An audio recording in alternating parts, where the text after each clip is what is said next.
everybody, how you doing? This is Alexx Calise, and welcome to my podcast. I am here today with my very good friend and special guest, Dan Hegarty. How you doing, my friend? Good. How are you? Good to see you again. Yes. All right. Good to do this again. Absolutely. I got to come back. I was number one, and now I'm this one, too. And you're number two.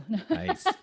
There we go. You're always number one to me, Dan. Aw, thank you. Yeah. Well, today we're going to talk a little bit about how you can earn some passive income as a musician. So there's no better person to talk to about this than you, because you know so much about this different stuff, especially when it comes to copyright and sync and mechanicals and all of that stuff. Mm-hmm. You're like the guy. Thank you. I appreciate it. So speaking of which, you're the guy. So tell us a little bit about why you're the guy. Tell us a bit about yourself, your background. So we talked about this a little bit last time, so this will be the Cliff's Notes version of it. I was a drummer that couldn't write songs at all and needed to do something else, so I made it my business after college to do a job that would teach me a valuable skill that would help me as a musician in my bands and with anybody I coordinated with. So the world of mechanical licensing and royalties and copyright and all that, keep banker hours. All of the fancy music industry jobs are a lifestyle commitment. You may have to be on call 7 o'clock in the morning till 10 o'clock at night. And I'm like, I cannot do this and play. But if I can get out of here at 6, there's a chance I can make it work. And I've been making it work for 20 years. So you were at Concord for a number of years. So tell us a little bit about Concord. What do they do? So Concord is a very multifaceted company now. When I joined Concord, they were like a boutique record label that had a lot of catalog and legacy artists and things like jazz and world music. They actually had Paul McCartney's catalog and some new albums. So they had a very niche-y kind of spot. They evolved from a jazz record label that was run by a guy who sold cars in Concord, California, which is why they're called Concord. Oh, okay. Yeah. So I got the gig because I had experience working for the Harry Fox agency and Warner Music Group in New York City, and I knew how to do this work. So it was a time when I was definitely down as a drummer and I needed to go get a gig again. And it worked out for a very long time. And while I was there, the company grew enormously. They merged with several different other companies and became a serious force to contend with in the industry. And while I was there, I got to learn a whole lot more about the different contractual terms that are involved in this. I worked with artists in many genres and saw just how deep the publishing rabbit hole goes. So for just a quick recap, publishing royalties are due on any record that is sold or streamed. It's different from the artist royalty. Artist royalties are a contractual thing. It's a rate based on a whole bunch of things that are negotiated. Publishing is protected by United States copyright law, Section 115. So you can do a lot of research on that. I'll let you handle that for now because we're focusing on performance royalties today, which is a segment of the publishing world, but it has to do with music royalties that are due when your songs or cues are on television or performed in restaurants, or on the radio or on live gigs. You were talking about the ASCAP program. Let's hear more about that because I'm curious about that because I play shows. Like, what is this? So it's something that I found out about years ago, just because as an independent artist, obviously you're always trying to find an angle and a way to in some way make money with your music. So I was always looking at ASCAP, all the different programs they had as far as they have artist showcases, and then they have this thing called Onstage. So if you register for Onstage, you basically go to their site and you write down all of the different shows that you've played throughout the year, and you can actually get performance royalties. And you those submit shows. your set list. And and your set list. If you do cover songs, that actually gets money to the other bands too, right? Like if you perform someone else's song at your show, does that help them? That is a good question. I'm not sure. The only reason I don't know is because I never play covers. Oh, okay. Yeah. See, I was in a cover band, but sorry guys, I think I forgot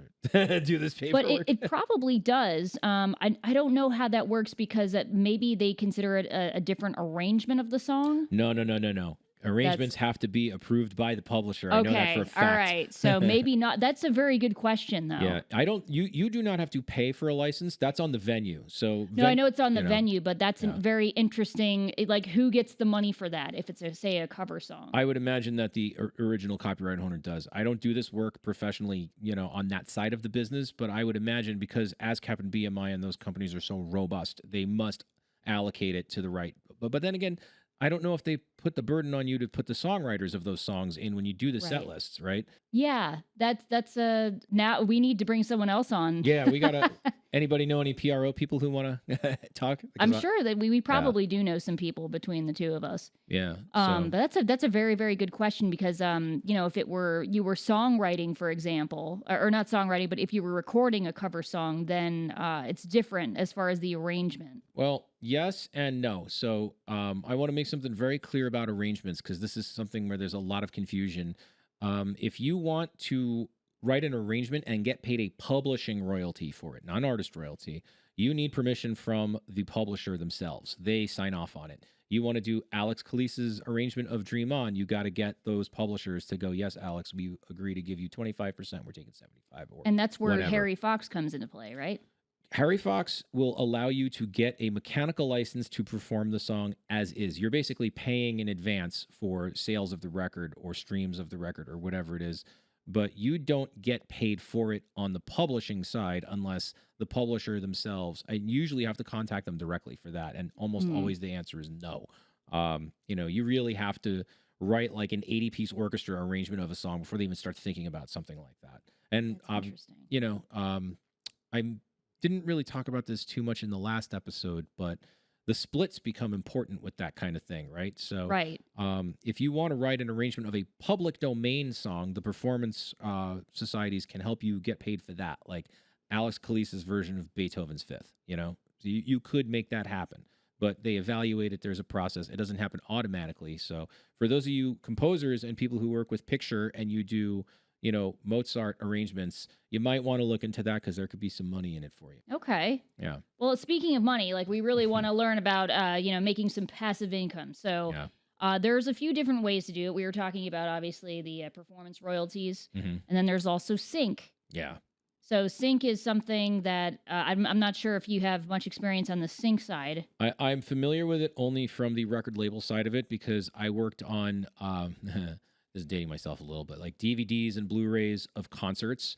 We always had sync licenses that we had to negotiate. And that is something that there is no fixed rate for. Like with mechanicals, it's protected by copyright law. There's government regulations and all that. Sync is totally negotiated. And, it's quite the process. It really is up to the publisher, but there are some accepted standards. At least at the time I was doing it, it was like kind of understood that if there are this many songs, you can get this. But then, of course, labels will always try to negotiate, right? They'll Right. try to go, okay, we want to pay you 10 cents for each song. There's 20 songs. So you're looking at like $2 for sync. And, most publishers will sneer at you like, all right, what's the advance? Like, so, all right, if you want that $2 rate, you have to pay in advance on 10,000 or 20, 30, 40, 50,000, depending on the artist, depending on the sales projections and all that. So that's the side of the sync business that I know about. Like getting stuff on a TV show and negotiating that's something I'm learning about now. Okay. So that's your area. Yeah. So a way that you can earn some passive income is through music licensing Hmm. agencies. So this was kind of interesting, and I know this is kind of a long story. You know the story, but just in case Let's see. we're Audience doesn't know it. Tell yeah, them. we're in case we're meeting for the first time. I'm an independent artist, and that is how I've generated a lot of income for myself through music licensing. So, for example, I don't know, what was it 12 years ago? I had submitted my music to a bunch of licensing agencies, and all of a sudden, an album that was basically sitting on the shelf for like a year, it wasn't really generating much income for me. Um, it took off because I got a placement in a show that was very popular. So, And what was the name of that show? Dance Bombs. Yeah. So, how that worked was all of a sudden I was working at the time for a music and sound design company. I was just working at the front desk, and I just noticed on YouTube that all these little girls were like dancing to my video or dancing to my song and making all of these tribute videos and stuff using it. And I was just like, why? Yeah. I mean, like, I appreciated it, but I'm like, where is this coming from for that song specifically? So I did some research, and I found out that a little girl named Maddie Ziegler had danced to the song On the show. on the show Dance Moms.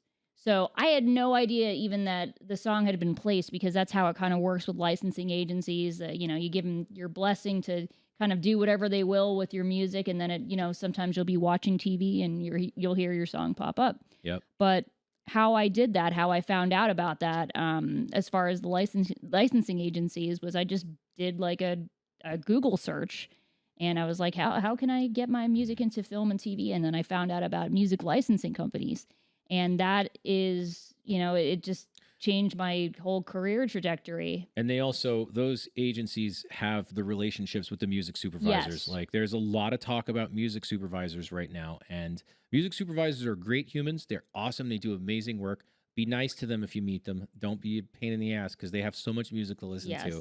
And if you're an independent artist and you're really like renegade trying to promote yourself and get this done, really be nice to these supervisors and be patient. This is a long game. Right. This is another reason why these libraries are good. Like if Yeah. you work with them and you just keep loading them up with tracks, and something lands, all of a sudden you get surprised. I actually spoke to someone today who found out all of a sudden something ended up in a show, and now he's getting a check that he did not know was coming. And Hmm. when you're a composer or a songwriter or a band, like any money that just shows up is always good news. Oh yeah, it's passive income. Like I looked in my bank account the other day and I was like, "Oh, I got paid out again." It's Yeah. always like nice to get some mailbox money. Hmm. So it's interesting with that particular show, because even though the show has been over for many years, because now they're streaming it on Hulu and a bunch of other different streaming services now, it's kind of had like a resurgence. That's awesome. And they're doing like a Dance Moms reunion. I saw. That you got to get them to play the song. Right, right. Yeah, I got to talk to them about that. Yeah. But yeah, you just never know. Or sometimes you'll have songs sitting in a catalog for 12 years and then it gets utilized. And this is where all of the registrations come in really handy. Yes. You got to have all your stuff set up with ASCAP, BMI, whoever you have, the MLC, which you should be joining if you haven't joined it yet. I can't emphasize this enough. Do it today, because if something like this happens where your song ends up in a show, suddenly you're getting plays on Apple Music and Amazon and Spotify, and there's money for that too, especially if you're Right. the songwriter. Even if you collaborated with someone and you both have different splits, you both end up with this money that is already out in the world working for you. Right. And that's how you get paid, like with the music licensing agencies. How it normally works with them is you keep your writers, and then they register or re-register the song, Right. and they keep the publishing. Right, and I get it. They're doing a service for you. So Yeah, it's, so I mean, it kind of sucks, but it does. I mean, but also pitching yourself as the artist is so cumbersome. Like, you're pretty good at it, but I feel like a lot of musicians hate that part of being in a band. Like, yeah. hey man, put my song on your TV show. Like, first of all, it's a terrible pitch. Don't do that. But Right. it's, Well, that's where relationship building comes into play. yeah. That's a really, really big thing, because you've been in these situations too. People hear about where you work or whatever, and then they treat you differently. Yeah. You know, Get me signed, bro. Get me signed. Yeah, and it's just like, I'm just a regular person. Nobody likes to feel like they're being networked with. Yeah. I'll also say this too. Like when it comes, I imagine it's like this with the TV shows. I know it's like this with record labels. Like an employee who works there is literally risking their job if they pitch you to someone. Like Hmm. you could piss somebody off with that, because there's a lot of rules about, no unsolicited materials. And a lot of people, especially record labels, are looking for stuff that's already moving. They're not looking really to develop anybody. They want something that's, they can already ride the train. It's somebody's kid. It's, you know what I mean? There's all this Right. kind of stuff that you got to contend with.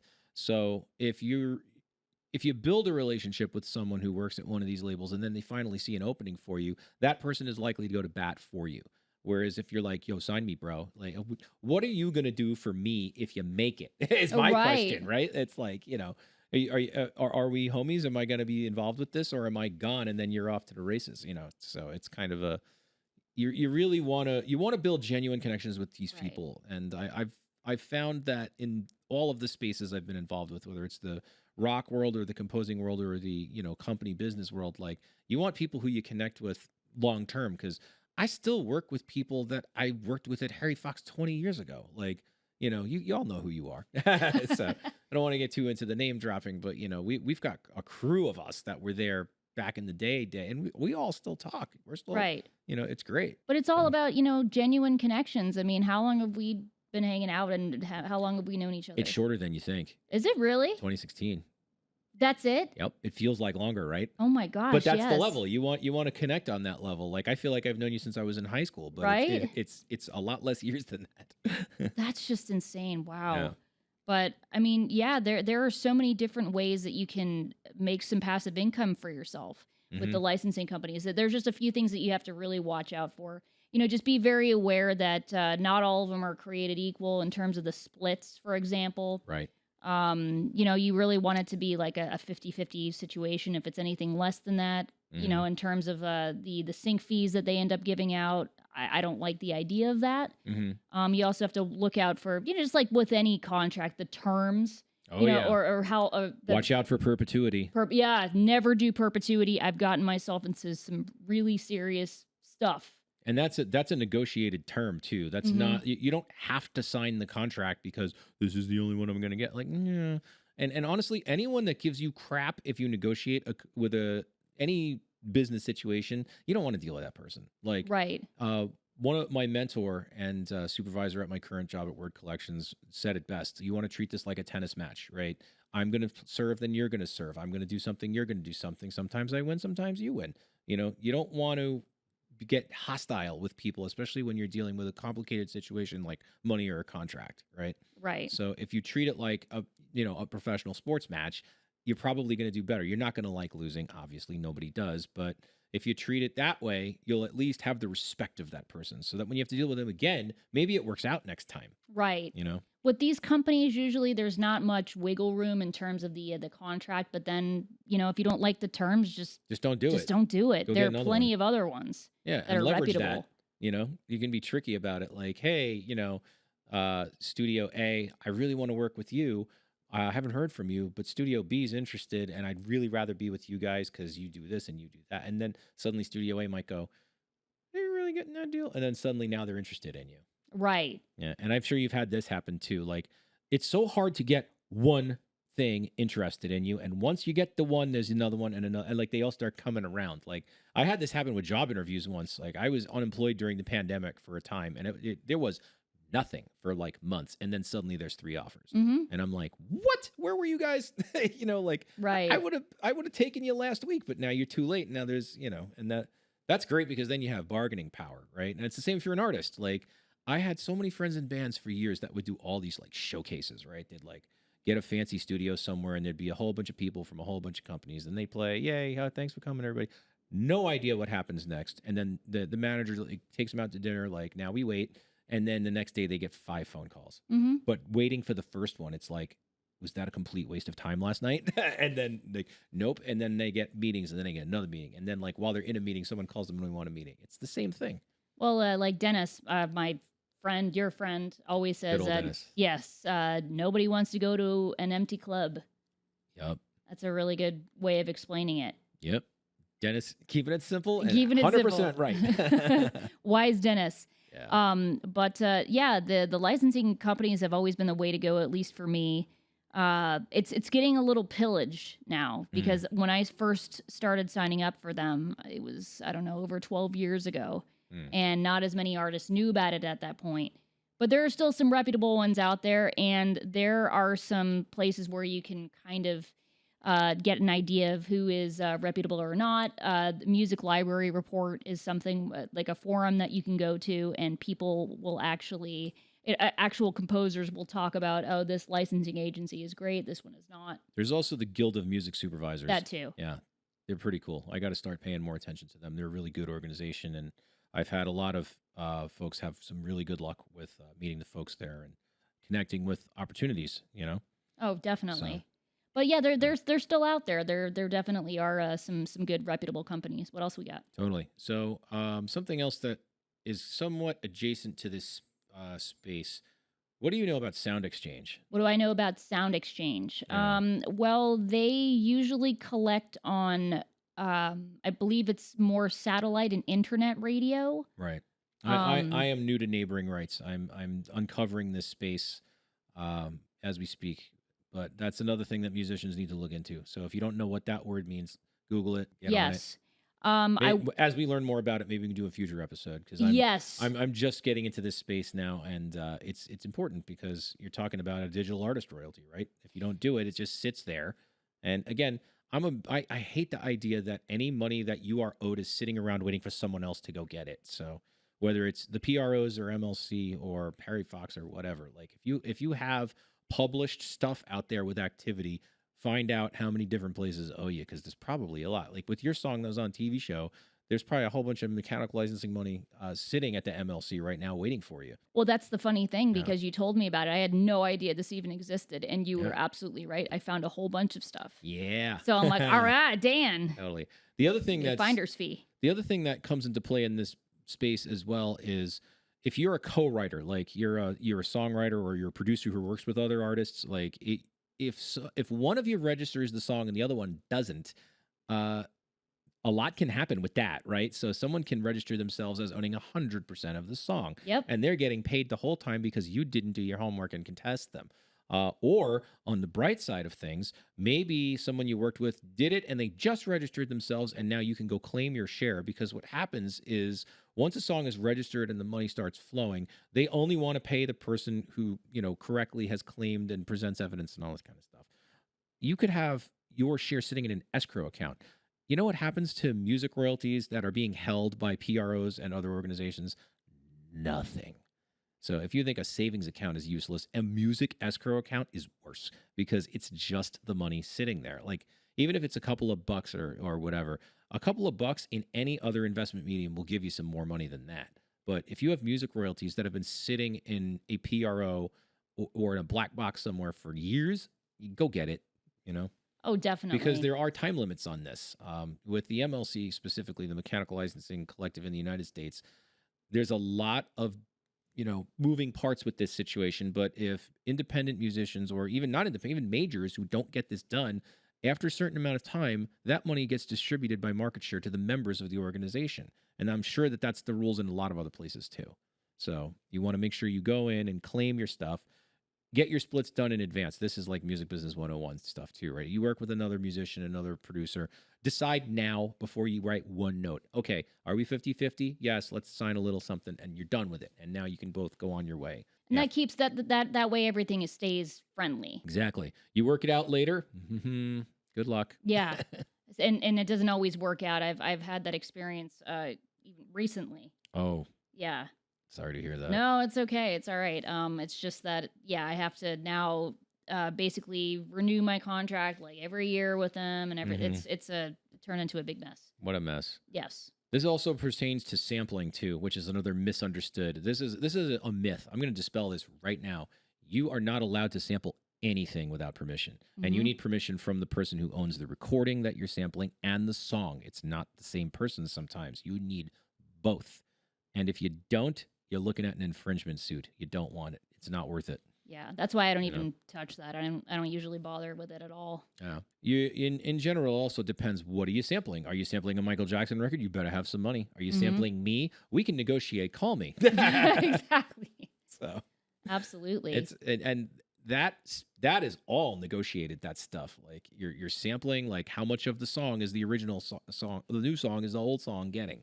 And then you got to pay a fee for the master. What's the master? Whatever the freaking person who owns the master wants it to be is the fee. So that is a very sticky, complicated place. But do not think, oh, it's only 5 seconds. It's only a minute. And I deal with this at my current gig at Word Collections. People think it's just a cover means you can monetize it on YouTube. That is not the case. Right. You do not own the song. You don't have a license for the song. Someone who has an administrator like me can come along and go, no, that's not your song. You didn't write that. Well, how does that work if you're doing like a cover on YouTube? Who gets that money? Do you get any of it? As the artist and performer of the song, if you play someone else's song, you get nothing unless the artist that you are covering does not have their act together in this space. Okay. Now, I am a big proponent of giving credit where credit is due and not stealing money from artists and all that. So I would say most of the time, if it's a very popular song, it's going to get claimed automatically by the person who owns the copyright. Like you cover an Aerosmith song or a Metallica song or a Lady Gaga song, there's stuff out there to, take care of that for you. You do not get in trouble for it unless it's a very aggressive rights holder. So without getting too under the hood and risking any NDA issues from my current employer, there are systems that regulate what happens when YouTube's spiders find your cover song. Most of the time, it's probably going to be set to take whatever money you're making and give it to the original copyright owner. That's most of the time. Sometimes, depending how aggressive the owner is, it could get blocked. So your video disappears for copyright infringement. Some people are like, freaking YouTube. Like, it might not actually be YouTube. It might be the person that owns the song does not want cover songs out. Hmm. Sometimes, it's kind of like it's like the leak thing with new albums, right? So, Right. in order to protect copyrighted material, you create what's called a reference in YouTube using Content ID, and that it can monetize stuff, it can block stuff, or it can track it, which means they won't penalize you, but they're paying attention. Like, they get all of your stats, all of your views, all of your like. They can see what country you're based in. Like this, it becomes useful, and some people are not hostile to this idea, and they're just like, okay, you use my stuff, I'm just going to track you and use it for informational purposes. And this is not something you can do on your own as an independent artist. You do have to get involved with AdRev, or I know TuneCore has this service. I think CD Baby does too. Yeah. There are other ways to do it. There's a lot of companies selling this service now to go and load your stuff into YouTube and monetize any covers or any live videos. If you're a band that has a lot of friends that are videoing this stuff, especially like YouTube Shorts is a huge space for this right now. Really? Yeah. People will upload their footage from the show. And if you have references in YouTube that can pick it up, that's money. Interesting. Yeah. How much money is it? Well, the long and short of it is you need a lot of views to make any money. But if you get them, shouldn't you get that money? Yes, absolutely. So Yeah. that's cool. So you could go to a concert, like a Tool concert, for example, and Yeah. record something on your phone, and then if it gets enough views, that money goes to Tool. Yes. That's really cool. But Tool also has that no cell phones policy, so good luck with That's true. that. Well, I got 2 songs recorded. They Oh. allowed us to record 2 songs when Oh, we good. went to go see them. Good for you. Yeah. Again, whoever Tool's YouTube administrator is making those calls, usually on behalf of the band. But I would imagine most bands at that level they just want it monetized if you are monetizing it. If you're not monetizing it, so here's the other thing: the communication medium in YouTube specifically is a little weird. Like, you almost can't talk to anyone until you get in trouble, and then you're kind of like, Right. But there are, and I deal with this at my job. There are some people who really think that they own the video because they put the song by the famous band in the video, and now it's their video. It is not your video if it is not your song. Right. End of story. Again, it's only a minute. It's only a cover. It does not matter. Right. You can't use other people's stuff or without permission on YouTube, because YouTube got sued over this. So, part of their settlement agreement with all these copyright owners is, okay, we'll give you access to this system, but you police it. So Interesting. people, This stuff is so fascinating. yeah, and people blame YouTube for blocking them and stuff, and it's like, it's not that simple. It really isn't. Right. And I know when you're a musician and a creative person and you're struggling and you feel like every time you try to do something you get stopped. I've been there, so I understand the frustration with it, but it's really not. It might not be them. That's my takeaway with that. And that, again, this is not something you can just do on your own. You need access to their system, and the good news is that there are distributors who have it. Hmm. And again, lots of activity. You don't want 100 views or 5 views. You're not getting any money for that. Right. But you get 25,000, 100,000, over 1 million. Now you got something. Oh, absolutely. Yeah. So, do you know of any other ways that musicians can make some passive income? In the other episode, I get into the Mechanical Licensing Collective pretty deeply. I recommend that you watch that episode. So that's one of them. Make sure you register all your songs. Your PROs too, if you're a member of ASCAP, BMI, CSAC, or GMR, that's another one. The placements that you talked about. And these things can all start feeding each other, by the way. Like, people, these music supervisors are paying attention to some of the playlists on the bigger streaming services. And I'm a big believer in preparing ahead of time. So if you're putting out a new record, say in the next 3 months, I would have all your details ready to go and loaded into all these places at or before the time of release, because it's going to take them a little while to process it and all that kind of stuff. And you don't want to miss activity. And another thing I'll warn people about, because I had this problem, PROs have time limits on when you can claim something. So you might have some activity at the beginning of your record cycle, like a lot. It's usually, you put out your album, it's the beginning is the busiest time that you're going to get, unless it like has a second life or ends up in a show or whatever. if you do not get your house in order and your tracks in the system recognized, showing up, and landing on your statements inside of 2 years, you might not be able to get that money ever. Wow. Yeah, I found that out this year. I was not happy about it. So I will withhold details because I'm very mad about it, and we'll see what happens. But Oh man. it's if you put out an album and it's been a year and you're not seeing any money from anything, check it. Call your representatives. Call your whatever the A&R department is, and go, hey, this has been out for a year. I have 3 million streams. How come there's no money for this? Sometimes the answer is, oops, duh, we didn't press the button, and then you get a check, and then you get a check every quarter after that. But if you don't do it and too much time passes, you just lose that money forever. Right. And the other thing I will warn everybody about, there's a lot of debate about this. I recommend you all read up on it. A lot of these PROs are becoming for profit now. So the whole model is going to change. So Oh man. pay attention to this stuff. I know it's boring. I know it's not interesting. It's not, what you got into being a musician for. But if you want to pay for drumsticks and, guitar accessories, cameras, gear, and not have it come out of your survival money, this helps a lot. Oh, absolutely. That's how I made my living for years, Yeah. especially before the streaming became a big thing. Mm-hmm. The downloading, at least, I was making some income with. But Not just you. yes, yes, My me job at too. Concord got very Yep. involved with all of the different digital distributors and all of the mechanicals that were due to the various, rights holders that were getting their songs on our records. Right. Yeah. Wow. Well, that was so informative. I learned so much just in the Thank short you. time that we talked about all this stuff. And So did I. I'm definitely, learning more about the agency space and all of the stuff involved with television. So it's really cool to hear all that. That goes into there's so many other things. There's ads, there's games, there's all that. But the truth of the matter is, with all of that, it is where your stuff is placed, who works in those spaces, and your relationships. Like, I've made a lot of new friends in the gaming industry the that's a last big couple of one. years. Yeah. And even them, like, some of them have been in it for years and years, and some of them are newer than me, which is weird. So, just be cool with people. You don't know who you're going to meet next. It's really cool.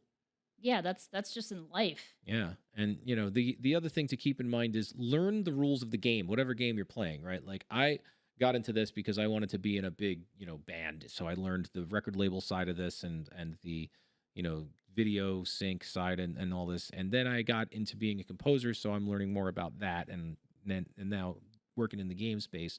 They're all different. You want to know who ends up owning the rights to your publishing, who ends up owning the rights to your recording, what happens with your writer share. One thing I will warn people who think that a streaming show on some big service like Netflix is going to be a big payday, think again. Some of those contracts even try to take your writer share, not just the publishing. Read those contracts, because that's a negotiated term, especially if you're in the United States. Again, most of what we're talking about here is U.S. stuff. It's every country's different, but we have the right to contract in this country, so you can sign your rights away and not realize it, and it's not So illegal. gross. Yeah, it's disgusting. So pay attention. Like, I really fight for your writer share in every one of these mediums, whether you're working in games, whether you're working in television, working in ads. Certainly, if you're writing songs, like, you want to keep the writer share, and if you're giving up your publisher share, what are you getting for it? Yeah, and make Weigh the sure to pros and cons. also create a publishing company for yourself. That's another big one, Yes. because that's a whole other set of money. Uh-huh. It is. There's also, people get really scared with that particular one, because you have to get into the concerns about LLCs and taxes and all that. But if you have a fictitious business name, you can get away with a lot. Oh And yeah. the PROs also make it real easy for you. Hmm. You sign up as a publisher and as a writer. Those are two different checks now. So, Right. But there's money there. exactly. Yeah. I've set up a publishing company for myself. I'm sure you have one Yep. too. I have one too. Anyone license your music from Drum Machine Music. All right. Awesome. Well, I think that's a really good place to stop for today. Yep. Dan, thank you so much for joining us for episode 2. Yes. Hell yeah. Can't wait for 3. Yes. Episode 3. Woohoo. All right. Well, thanks everybody. We'll see you next time. Take care.